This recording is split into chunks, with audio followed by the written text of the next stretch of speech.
Nubundi twayariye rwose. Kukufunga baje kwasha ngo. Rega mugome. We kadogo, ari kunyabiriza iki? Nose papa we ntabwo ubona ko tuba twatsinze. Oh, mwana we. Wabigenje? Nose watsindiye angahe mwana? Ni meshi rwose pe. Ago ngo hoye ubusasha. Umpoye ubusa aho kompereza telefone yanje. Mwana wa wambabariye koko ntashaka. Mbabarira nyaboneka. Papa uzi nuko nawe uri buze nka gutwimagura. Papa uzi ngo babarira nuko ubwira kibanze. Nimba cyangishura maze n'ubundi yawe ntiyari kuzangiza kanigende.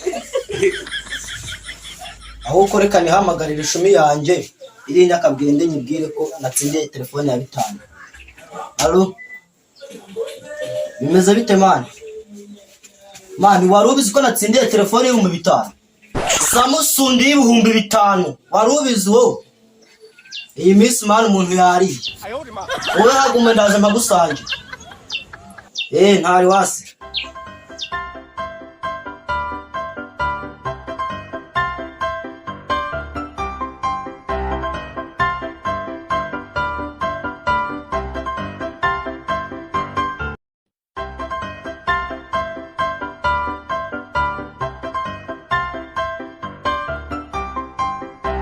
Sio ni kigoli je na hamagara ngo achazi ngizikira cyane. Nanya hamagara. Allo. Kuvigiye wase wowe waheze mu nzu. Urugu watinze suri mu bicaho. Mani gira vuba mpagaza hano nge ntabwo nguma ngo tigesha ko ndikindi. Ndaje amasegonda 5 ndabangushyitseho ndimo ndakureba imbere.